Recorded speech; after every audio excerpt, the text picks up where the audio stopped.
저는 교회를 개척하려고 하지 않았습니다. 그런데 주님은 자꾸 개척의 마음을 종신대학원 다닐 때부터 주셨습니다. 그래서 주변의 동기들이 개척 언제 하냐고 자꾸 물었습니다. 주님의 때 해야지, 내가 하고 싶다 하는 게 아니지 그랬는데, 교회 이름을 주님이 주셨습니다. 새별교회. 이 새별교회는 영혼들을 진리 가운데 옳은 대로 인도한다는 뜻입니다. 그래서 다니엘 12장 3절 말씀처럼 진리 가운데 인도하는 자, 옳은 대로 인도하는 자, 하늘의 별처럼 빛나게 한다는 말씀을 우리 새별교회 이름으로 주셨습니다. 그래서 우리 교회의 사명은 옳은 대로 진리 가운데 인도하는 사명을 가지고 있습니다. 그래서 저희 말씀 모든 게 진리 가운데 인도하는 메시지를 전하는, 자꾸 성령님이 그렇게 인도하심을 저는 항상 느낄 수 있습니다. 우리 교회의 사명은 우리는 감당하도록 주님이 저와 여러분을 불러 모으셨습니다. 그래서 저희 교회의 태생은 주님께로부터 나왔고, 주님이 탄생시킨 교회고, 주님이 친히 세운 교회임을 저는 확신히 믿습니다. 그래서 교회의 사명을 잘 감당하는 새별교회를 저는 이곳에 세우는 걸 원치 않았습니다. 주변에 교회가 많은데 왜 굳이 교회가 많은 이곳에 세워야 됩니까? 그것은 너의 생각이고 너의 마음이다. 그러나 나는 이곳에 내 교회를 세우기 원한다. 교회가 많다고 해서 다 내가 원하는 교회가 아니다는 거 너가 알지 않느냐. 주님이 나를 설득시키셨습니다. 그래서 저는 주님의 뜻에 순종해서 이 주변에 많은 교회가 있지만 교회가 있는 이곳에 주님이 원하는 교회를 주님이 세우기 원하셔서 이곳에 세웠습니다. 저 인간적인 생각은 교회가 없는 곳에 세워야 된다는 생각이 많았습니다. 그래서 제가 시골 태생이고 섬놈이기 때문에 교회가 없는 섬이나 저 시골에 가서 목회하기 원했습니다. 그러나 주님은 그것을 원치 않아였고 나의 부르심은 그것이 아니다고 말씀했습니다. 부르심이 있어야만 되고 부르심에 맞게 순종해야 되는 것을 알게 되었습니다. 우리는 우리의 부르심이 아니라 주님의 부르심을 이루어가기 위해서 주님 이곳에 우리를 모으셨습니다. 그래서 우리 새별교회는 인본으로 사람의 생각으로 세운 교회가 아닙니다. 단순히 사람을 많이 모으기 위해서 세운 교회도 아닙니다. 그러면 새로 생기는 신도시에 세워야 될 겁니다. 그곳에 상가를 얻어야 될 겁니다. 그러나 주님은 그런 교회를 원하는 게 아닙니다.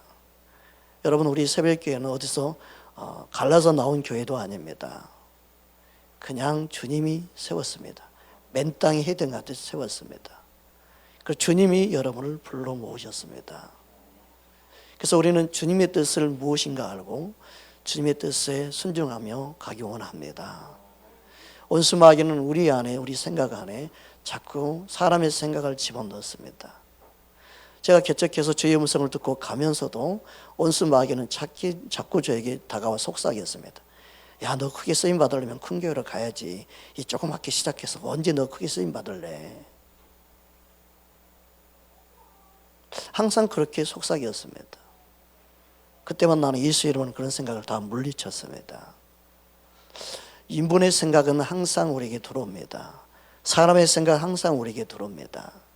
그러나 우리는 말씀 위에 서야 합니다.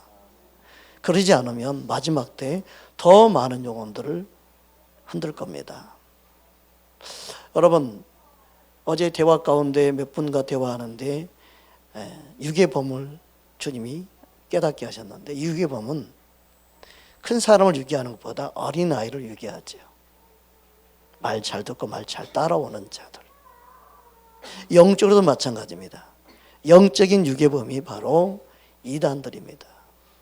그래서 꼭 예수를 믿는데 영적으로 어린 자, 말씀에 서 있지 않는 자, 성경 공부를 가르친다, 다양하게 그들을 유괴하지요.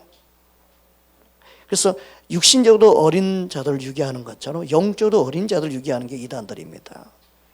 그러므로 마지막 때 거짓 선지자가 누구에게 역사하느냐?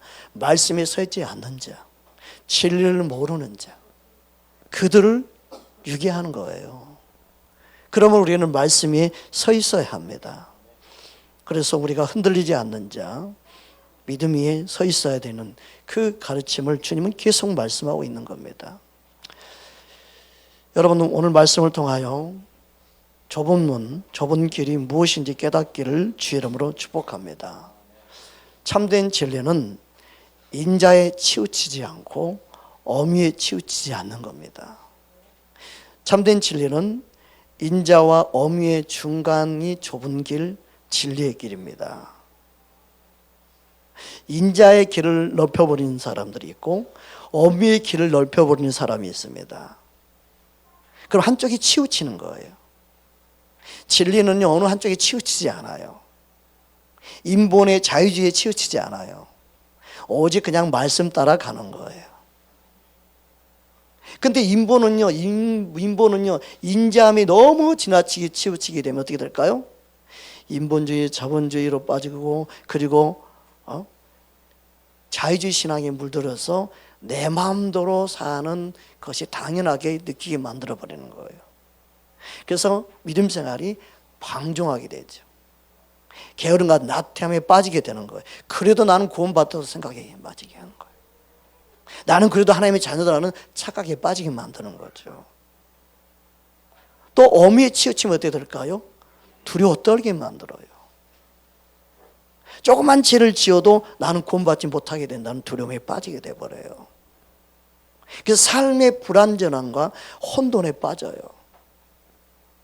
그래서 나는 구원받을 수 있는 자격이 없는 그 모습을 보는 건 좋은데 어미에 치우치게 되면 하루에 잠을 자는 것도 두려워 떨어요. 이 밤에 못 일어나서 지옥 가면 어떻게 될까 하는 생각이 빠지게 되죠. 전하던 에드워드 설교집의 내용 가운데 그런 내용이 있습니다. 그가 설교할 때 두려움의 공포에 떠는 자들을 보았다. 지금 당장 죽으면 지옥에 갈 수밖에 없는 그런 공포에 떨게 만들어. 그래서 교회 기둥을 붙잡고 막 엉엉 울면서 당장 지옥에 갈 수밖에 없는 자신들을 보게 되었다. 어미의 너무 지나친 설교는요, 그렇게 공포에 두려움에 떨게 만드는 거예요. 그렇다면 하나님의 말씀을 왜 자꾸 왜곡할까? 말씀을 정확하게 자세히 보면 왜 주님이 이런 말씀을 하고 있는지 주님의 마음을 느껴야 되는데, 하나님 아버지께서 이렇게 말씀하신 이유가 어디 있는지 그 아버지의 마음을 내가 알면 전혀 문제가 되지 않는데, 아버지의 마음, 주님의 마음 모르고 문자적으로만 접근하니까 말씀을 내리 그냥 칼로 치는 것처럼 치고 영혼들을 두려워 떨게 만들게 하고 자기 인적인 생각으로 가르쳐서 인자에 너무 치우치게 만들어버려서 진리 안에 있지 못하게 만드는 거. 이게 점점점 갭이 심해집니다. 점점 인자에 치우치는 설교를 하거나 어미에 치우치는 설교로 빠져서 균형 잡히지 못하는 신앙생활을 하게 만드는 게 말세의 거짓 선지에 속게 하는 어둠의 미혹들입니다. 여러분, 말씀이 항상 서 있기를 주의 이름으로 축복합니다. 히브리서 10장 38절 39절 말씀입니다. 우리 함께 합독하겠습니다.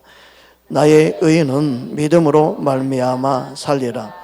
또한 뒤로 물러가면 내 마음이 그를 기뻐하지 아니하리라 하셨느니라.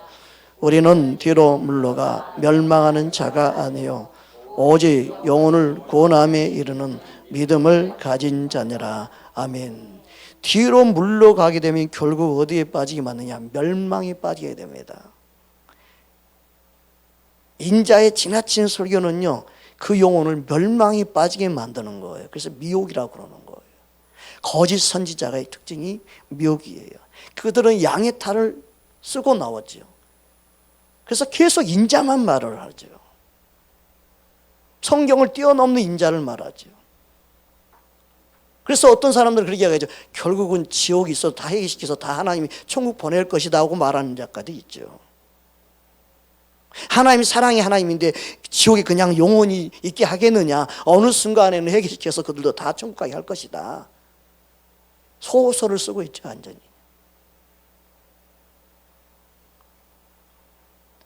우리는 인자의 길을 넓히게 되면 그 영혼을 침륜, 사망에 빠지게 된다는 걸 알아야 합니다. 그래서 말씀은, 진리는 우리를 안전하게 가는 울타리가 되게 하는 거예요. 진리 안에 거하게 만드는 것이 우리가 해야 될 사명이에요. 지금도 얼마나 많은 영혼들이 방황하고 있는지 몰라요. 2단, 3단에 막 여기저기 헤매는 거예요. 진리를 찾아 헤매는 거예요. 답을 못 주니까 그러는 거예요. 자꾸 왜곡된 많은 메시지가 혼란에 빠지게 만드는 거예요. 여러분을 통하여 답을 주길 주님의 이름으로 축복합니다. 여러분 입술이 영혼들을 세우는 통로로 쓰임받기를 주의 이름으로 축복합니다. 참된 진리는 예수님 안에 그래서 거하도록 이끄십니다. 요한복음 8장 31절 32절 말씀입니다. 우리 함께 합독합니다. 그러므로 예수께서 자기를 믿는 유대인들에게 이르시되 너희가 내 말에 거하면 참으로 내 제자가 되고 진리를 알지니 진리가 너희를 자유롭게 하리라. 많은 유대인들이 있었지만 그 중에 유대인들 가운데 예수를 믿는 유대인이 있었죠. 그들이 주님의 말씀을 듣고 진리를 깨닫는 순간 자유케 되죠. 이 자유는 유대인들이 그들이 믿고 있는 율법에 매여 있는 자가 아닌 진짜 진리로 자유케 되는 자유를 경험하게 되는 것이죠. 그 진리는 예수를 믿을 때 일어나는 거예요. 할렐루야. 그러므로 참된 자유, 참된 진리는 내 육신대로 살게 하지 않습니다. 인자의 너무나 지나친 설교는 내 마음대로 살아도 된다고 말하고 그렇게 유도합니다. 갈라디아서 5장 13절 말씀입니다. 우리 함께 합독합니다. 형제들아 너희가 자유를 위하여 부르심을 입었으나 그러나 그 자유로 육체 기회를 삼지 말고 오직 사랑으로 서로 종노릇하라. 그렇다면 예수님의 인자 자비에 대해서 말씀하시고 하나님 얼마나 인자하신지 얼마나 자비로우신지 말씀하신 이후의 목적이 어디 있을까요? 그냥 끝없는 용서, 끝없는 자비, 끝없는 인자, 그 말씀의 의도는 이만큼 너희를 참고 기다리고 있으니 뭐하라? 회개하라는 의미죠. 회개하고 돌이키라는 의미예요. 그 아버지의 마음을 놓치니까 사람들을 애곡하고 영혼들을 잘못 인도하는 거예요. 주님의 인자하심과 자비하심은 어떤 죄라도 용서하시는 분이라는 거예요. 그러니 회개하고 너가 돌이킬 수 있는 시간을 내게 주고 있다는 거죠. 할렐루야. 로마서 2장 4절 말씀입니다. 우리 함께 합독합니다. 혹 내가 하나님의 인자하심이 너를 인도하여 회개하게 하심을 알지 못하여 그의 인자하심과 용납하심과 길이 참으심이 풍성함을 멸시하느냐. 하나님의 인자, 자비, 긍휼은 회개할 기회를 얻게 하는 거예요. 그래서 너무 지나쳐 인자로 인해 회개하지 않게 만드는 것은 미혹이죠. 하나님 풍성한 은혜를 멸시하는 거예요. 그것은 우리는 하나님의 말씀 통하여 하나님 아버지께서 무엇을 원하는지 우리는 알아야 합니다. 따라합시다. 다 회개하게 이르기 원하신다. 아멘. 베드로후서 3장 8절에서 9절 말씀입니다. 우리 함께 합독합니다. 사랑하는 자들아 주께는 하루가 천년 같고 천년이 하루 같다는 이 한 가지를 잊지 말라.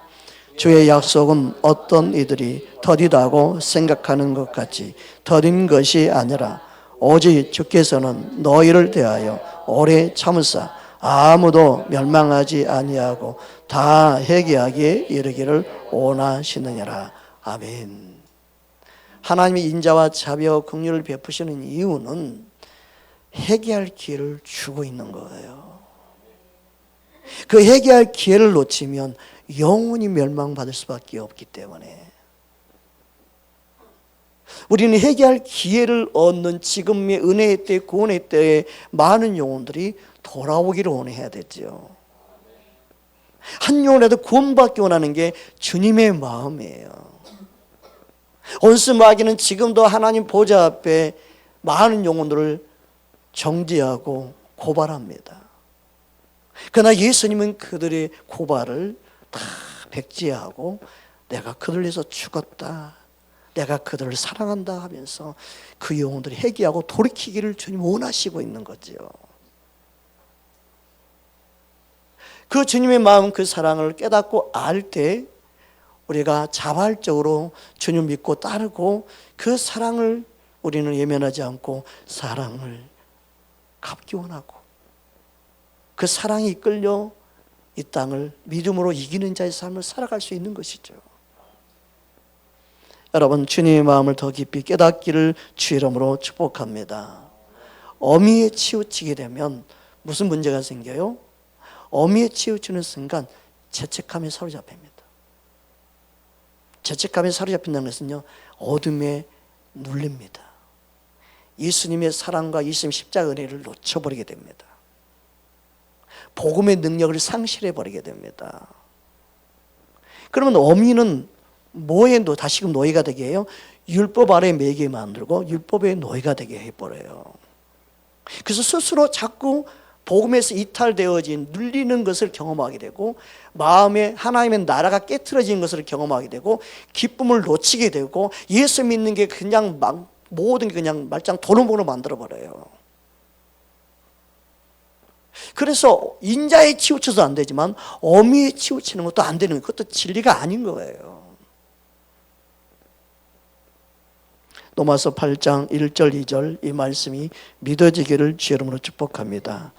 함께 합독합니다. 그러므로 이제 그리스도 예수 안에 있는 자에게는 결코 정죄함이 없나니 이는 그리스도 예수 안에 있는 성령의 법이 죄와 사망의 법에서 너를 해방하였음이라. 아멘. 그리스도 안에 있었던 자가 아니에요. 있는 자, 현재 있는 자. 우리는 현재도 미래도 항상 예수님 안에 있는 자가 돼야 되죠. 예수님 안에 있는 자는 결코 정죄함이 없어요. 예수님 때문에, 그분의 사랑 때문에, 그 십자가의 은혜 때문에. 그런데 예수님 밖에 있는 자는 정죄를 받을 수밖에 없죠. 이 말씀하신 이유는 예수님 안에 너가 있기 원한다는 거죠. 그래서 우리가 힘써야 될 것은 예수님 안에 있는 거예요. 할렐루야. 예수님 안에 있는 자만이 결코 정죄함이 없어요. 그런데 예수님 밖으로 우리를 빼내면요, 죄책감에 사로잡히게 되고 항상 정죄를 받게 되지요. 여러분이 부족함이 보일 때마다, 여러분의 죄악됨을 보일 때마다 더 예수님 붙잡고 예수님 더 사랑하고 예수님 한 부분으로 몸부림치기를 주의 이름으로 축복합니다. 예수님께서 천국에 들어가는 것이 얼마나 어려운지 그 말씀을 가지고 어미의 설교를 하는 사람들이 정말 많습니다. 그런데 그 말씀을 하신 정말 주님의 마음을 모르기 때문에 애곡하는 거예요. 예수님이 그 말씀을 왜 하실까? 부자가 그냥 천국 가기 어렵다 이 말씀을 하시기 위해서 하는 걸까요? 앞뒤 문맥 여러분 함께 우리 살펴보기 원합니다. 마가복음 10장 24절 26절입니다. 우리 함께 합독합니다. 제자들이 그 말씀에 놀라는지라. 예수께서 다시 대답하여 이르시되 얘들아, 하나님의 나라에 들어가기가 얼마나 어려운지 낙타가 바늘기로 나가는 것이 부자가 하나님 나라에 들어가는 것보다 쉬우니라. 제자들이 매우 놀라 서로 말하되 그런즉 누가 구원을 얻을 수 있는가 하니. 그래서 구원받기 어렵다 다 그렇게 말하고 그렇게 가르칩니다. 이 말씀이 마태복음 19장에도 다음과 같이 말씀하고 있습니다. 24절 25절 우리 함께 합독하겠습니다. 다시 너희에게 말하노니 낙타가 바늘기로 들어가는 것이 부자가 하나님의 나라에 들어가는 것보다 쉬우니라 하시니 제자들이 듣고 몹시 놀라 이르되 그렇다면 누가 구원을 얻을 수 있으리까? 여러분, 낙타가 바늘기로 들어갈 수 있습니까? 없습니다. 이 말씀 뭐예요? 단순히 어려운 게 아니라 불가능하다는 것을 말하고 있습니다. 불가능하다는 거예요. 그러면 이 말씀은 누구에게 한 것인가 하는 거예요. 이걸 깨달아야 됩니다. 마가복음 10장 우리 17절에서 20절 말씀 우리 함께 보겠습니다. 함께 합독합니다. 예수께서 길에 나가실새 한 사람이 달려와서 꿇어 앉아 염자오되 선한 선생님이여 내가 무엇을 하여야 영생을 얻으리이까? 예수께서 이르시되 내가 어찌하여 나를 선하다 일컫느냐? 하나님 한 분 외에는 선한 것이 없느니라. 내가 계명을 안 하니 살인하지 말라, 간음하지 말라, 도둑질하지 말라, 거짓 증언하지 말라, 속여 빼앗지 말라, 내 부모를 공경하라 하였느니라. 그가 여짜오되 선생님이여 이것은 내가 어려서부터 다 지켰나이다. 질문한 그는 예수님을 믿는 복음만에 있는 자의 질문이 아니고 율법주의, 율법에 매여 있는 자의 질문입니다. 그는 율법을 지켜서 구원받기 원했고 그래서 그의 질문 또한 내가 어떻게 행해야만이 구원을 얻을 수 있습니까? 예요. 이 질문부터 잘못된 질문이죠. 우리는 어떻게 행해서 구원받는 게 아니죠. 무엇을 믿느냐이죠. 할렐루야. 그래서 너가 무엇을 행해서 구원받기 원한다면, 너가 그렇게 생각한다면 너 한 가지 부족한 게 있는데 그게 뭔지 알아? 너 재물 다 팔고 다 버리고 나를 쫓아야 된다. 행동이 부족한 것을 주님이 지적해 주는 거예요. 즉 뭐예요? 너의 행동으로 너가 뭘 해서 구원받으려는 것은 어렵다는 거예요. 그것은 불가능하다는 걸 가르치기 위한 거예요. 근데 이걸 그냥 부자 설교를 가지고 뭐 부자가 구원받기 어렵다 이걸 메시지를 전하는 것으로만 한정지어서 설교하면 되겠습니까? 그 의미가 아닌데, 예수님이 말씀하신 의미는 율법을 지켜서 구원받고자 하는 그에게 하신 말씀이에요. 율법주의자들에게 하신 말씀이에요. 제가 그냥 한 게 아니라 주님이 말씀을 밝혀주시고 깨닫게 하셔서 제가 깨닫고 알게 된 겁니다. 그러므로 그의 질문이 잘못된 겁니다. 내가 무엇을 하여야 영생을 얻으리까? 우리가 무엇을 해서 영생을 얻는 게 아니에요. 우리는 믿어야 구원을 얻습니다. 예수님을 믿어야 구원을 얻습니다. 그러므로 무엇을 행해야 구원을 얻는 그들은 낙타가 바늘귀로 들어가는 것처럼 그의 구원은 불가능합니다. 어렵습니다. 그렇게 구원받고자 하는 자는 적습니다. 율법을 너가 다 지켰다고 생각하니? 그럼 너는 이렇게 할 수 있겠느냐? 그게 예수님의 질문입니다. 마가복음 10장 21절 22절입니다. 우리 함께 합독하겠습니다. 예수께서 그를 보시고 사랑하사 이르시되 내게 아직도 한 가지 부족한 것이 있으니 가서 내게 있는 것을 다 팔아 가난한 자들에게 주라. 그리하면 하늘에서 보화가 내게 있으리라. 그리고 와서 나를 따르라 하시니 그 사람은 재물이 많은 고로 이 말씀으로 인하여 슬픈 기색을 띠고 근심하여 가니라. 여기서 나온 질문이 그렇다면 누가 구원을 받을 수 있는가입니다. 예수님의 답변이 뭡니까? 사람으로서는 불가능하다. 즉 사람의 방법으로는 없다는 거예요. 하나님의 방법, 하나님만이 할 수 있다. 할렐루야. 그게 마가복음 10장 26절 27절 말씀입니다. 우리 함께 합독합니다. 제자들이 매우 놀라 서로 말하되 그런즉 누가 구원을 얻을 수 있는가 하니 예수께서 그들을 보시며 이르시되 사람으로는 할 수 없으되 하나님으로는 그렇게 아니하니 하나님으로서는 다 하실 수 있느니라. 아멘. 하나님은 가능하다. 그 하나님의 방법으로는 가능하다는 거예요. 하나님이 우리를 향한 구원의 방법은 예수님을 믿는 것, 그 말고는 없다는 거예요. 그런데 유대인들은 자기 행위로 구원받으려고 했어요. 율법을 지켜 구원받으려고 했어요. 그 불가능한 거예요. 복음과 율법을 잘 분별해야 합니다. 복음인지 율법인지 모르고 뒤집박지로 설교하면 안 됩니다. 어미를 율법에 적용시켜 버리니까 문제가 되는 겁니다.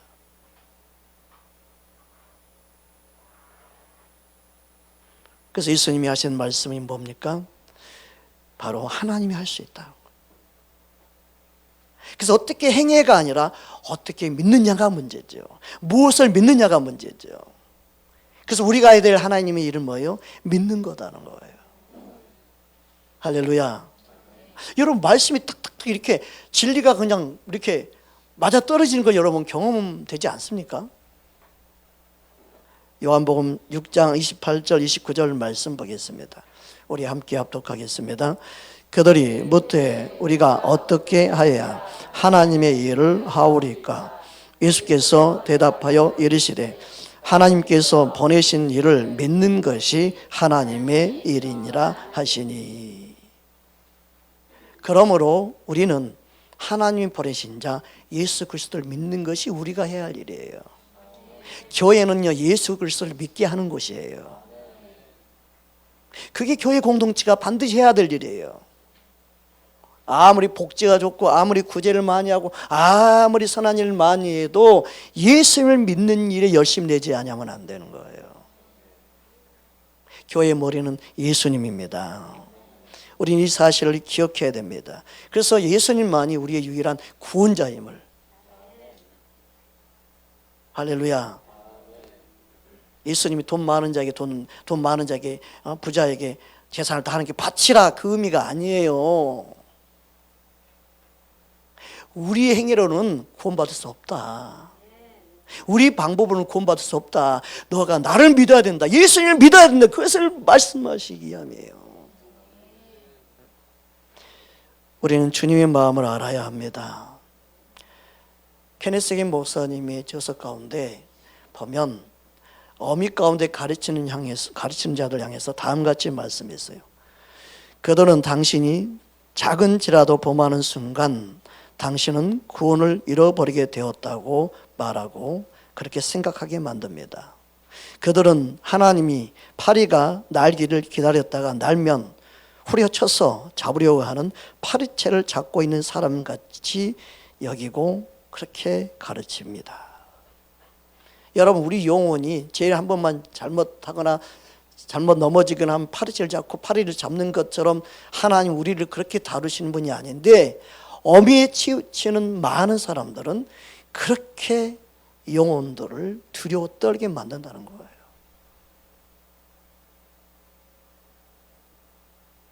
여러분 우리는 아브라함의 복을 받은 자입니다. 아브라함의 복은 그의 행위로 구원받은 게 아니라 믿음으로 구원받았다는 뜻이 아브라함의 복입니다.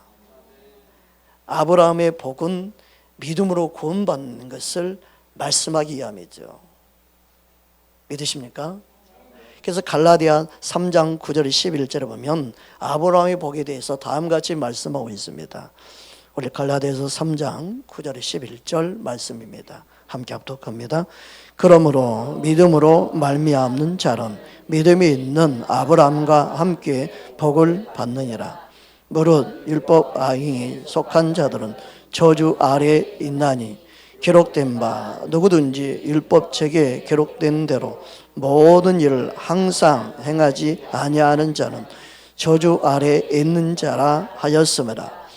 또 하나님 앞에서 아무도 율법으로 말미암아 의롭지 되지 못할 것이 분명하니 이는 의인은 믿음으로 살리라 하였음이라. 아멘. 무엇을 행해야 구원을 얻으리까 질문했던 그에게 율법을 다 지켜 행하기를 원하시는 주님의 그 메시지가 너의 재산 다 팔고 나를 따르라는 거예요. 그가 그럼 뭐예요? 근심하고 돌아갈 수밖에 없게 된 거죠. 즉 율법은요 구원받게 할 수 있는 게 아니에요. 율법은 죄를 깨닫게 하는 것이죠. 내가 죄인을 깨닫게 하는 거예요. 내가 죄인을 깨달으면 깨달을수록 십자가 바라보고 주님 붙잡는 거죠. 그 율법은 몽학선생이다, 예수님께 인도하는 몽학선생이라고 말하고 있잖아요. 우리의 복은 아브라함의 복인데 이 아브라함의 복이 뭐냐? 믿음으로 그렇게 되고 믿음으로 구원받는 거라는 거예요. 주님은 우리에게 오직 하나님의 방법, 구원의 방법, 예수님만 믿고 예수님만 의지하고 예수님 안에 머물기 원한다는 것입니다. 옆 사람 인사하십시다. 주님께만 머물러 있읍시다. 아멘. 다시 본문 돌아가서 그렇다면 인자 의미가 어떤 뜻인지 보기 원합니다. 로마서 11장 22절 말씀입니다. 우리 함께 합독합니다. 그러므로 하나님의 인자하심과 존엄하심을 보라. 넘어지는 자에게는 존엄하심이 있으니 너희가 만일 하나님의 인자하심에 머물러 있으면 그 인자가 너희에게 있으리라. 그렇지 않으면 너도 찍힌바 되리라. 아멘. 사람들이 두렵게 되는 말씀이 그렇지 않으면 너도 찍힌바 되리라. 그렇지 않으면 이 말씀이 두려웠답니다. 근데 뭐라고 말씀합니까? 하나님의 인자하심에 머물러 있으면, 즉 뭐예요? 머물러 있지 않으면 그 뜻이죠. 그 인자 안에 머물러 있지 않으면, 다시 하기해서 하나님의 인자와 자비는 예수님이죠. 그 예수님을 믿는 그 믿음 안에 있지 않으면 그 뜻이에요. 왜 그렇습니까? 23절 다음 절을 보면 알 수 있습니다. 우리 함께 23절 우리 함께 합독합니다. 그들이 믿지 아니는데 머물지 아니하면 접붙임을 받으니 이는 그들을 접붙이는 능력이 하나님께 있음이라. 어디에 머물러 있는 거예요? 믿는 곳에 머물러 있어야 되죠. 그런데 믿는 데 머물러 있지 아니하면,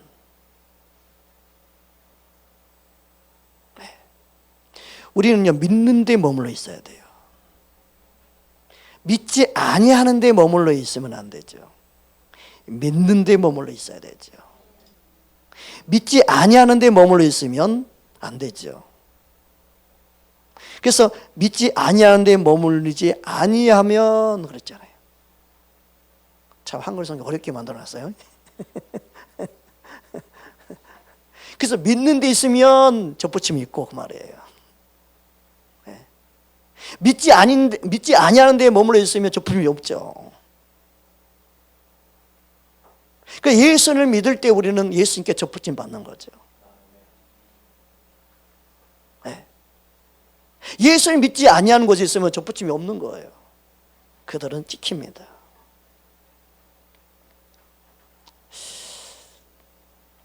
우리는 주님 앞에서 접붙임 능력이 하나님께 있다.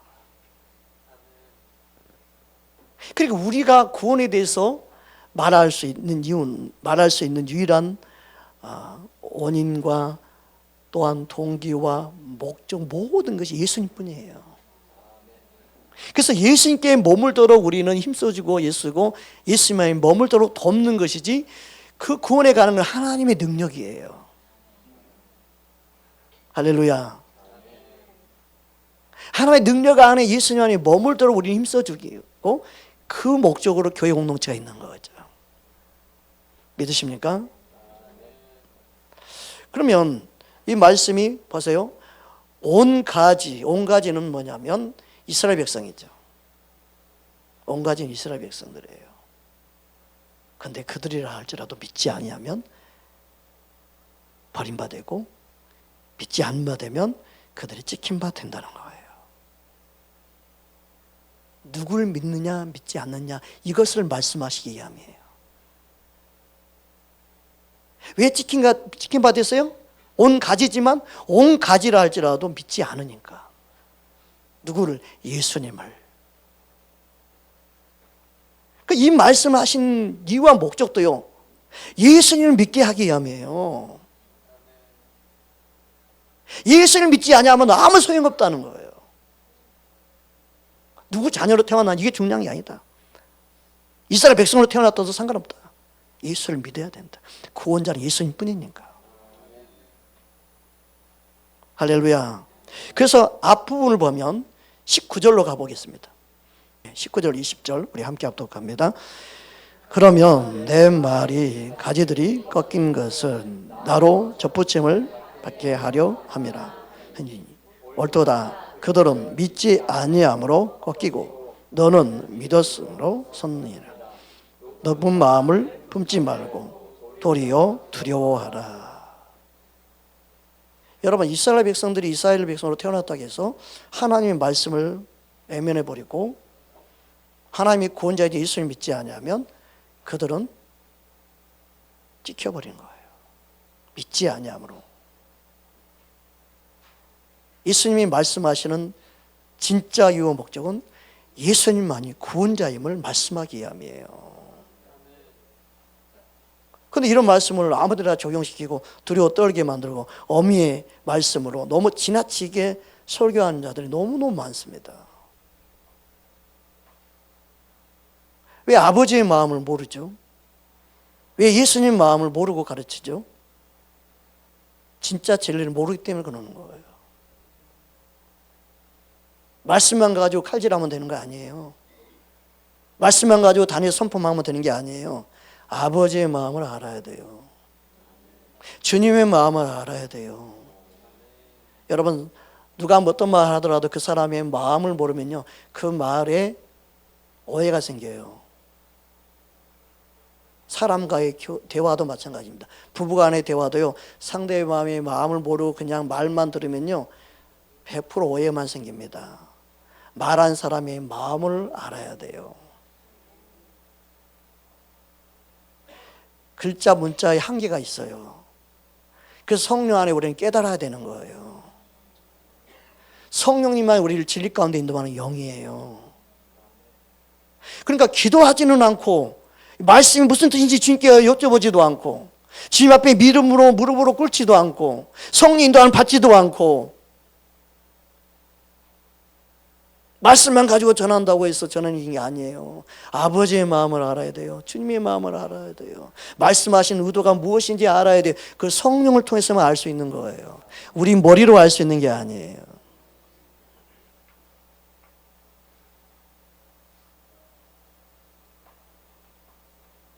우리는 주님께 접붙임을 받아야 합니다.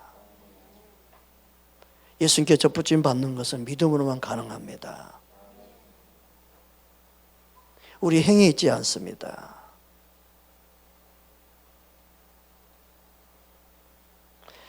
강의 설교자로 유명한 노이디 존슨은 다음과 같이 말씀했습니다. 하나님께서는 자신의 아들에게 우리의 죄에 대한 진노를 쏟아부으셨습니다. 하나님께서 이 일을 행하셨습니다. 이것이 인자와 함께 역사하시는 하나님의 어미입니다. 이 두 가지는 항상 동행해야 합니다. 인자와 어미가 분리되게 하지 마십시오. 둘 중에 하나를 빼고 강조를 해서도 안 됩니다. 여러분은 스스로 지옥에 가게 되는 것입니다. 진리는 인자 어미 가운데 행하게 하는 겁니다. 어느 한쪽에 치우치면 안 됩니다. 존 비비어 목사님이 쓴 여호와를 경외하는 책에 보면 다음 같은 내용이 있습니다. 하나님을 경외함이 하나님을 사랑함과 균형을 이루지 못할 때 같은 결과를 갖게 된다. 이것이 우리가 하나님의 인자 어미를 보라고 훈계하는 이유입니다. 양쪽 모두가 필요합니다. 그렇지 않으면 우리는 불규정의 혼돈에 빠지게 될 것입니다. 진리는 인자와 어미에 치우치면 안 되고 함께 포함되어야 합니다. 두 개를 다 붙잡으면 치우치지 않죠. 가운데 진리로 갈 수 있지요. 그러므로 좁은 문, 좁은 길은 예수님 한 분만 붙잡고 예수님 안에 머물게 하는 거예요. 우리의 구원은 예수님께 접붙임 받는 거예요. 그래야 좋은 열매를 맺을 수 있습니다. 우리의 가장 중요한 열매는 영생을 얻는 열매입니다. 할렐루야. 요한복음 15장 4절 5절 말씀입니다. 우리 함께 합독합니다. 내 안에 거하라. 나도 너희 안에 거하리라. 가지가 포도나무에 붙어 있지 않으면 스스로 열매를 맺을 수 없음 같이 너희도 내 안에 있지 아니하면 그러하리라. 나는 포도나무요 너희는 가지라. 그가 내 안에 내가 그 안에 거하면 사람이 열매를 많이 맺나니 나를 떠나서는 너희가 아무것도 할 수 없음이라. 아멘. 여러분, 인자에 지나치게 빠지게 되면 그 사람은 해결을 할 줄 모르게 됩니다. 반드시 게으름과 나태함과 방종에 빠지게 됩니다. 인자에 치우치는 설교는 영혼을 바른 길로 인도할 수 없습니다. 그래서 또 어미에 치우치게 되면 그 어미는 두려움을 심게 되고 그 두려움 나머지 율법 안에 다시 자신을 가두게 만듭니다. 그 진리는 이미 구원받았지만 아직이라는 이 긴장 상태에 두는 것, 항상 깨어있게 만드는 것, 항상 주님을 사랑하게 만드는 것, 오직 주님 한 분만 의지하며 살게 만드는 거예요.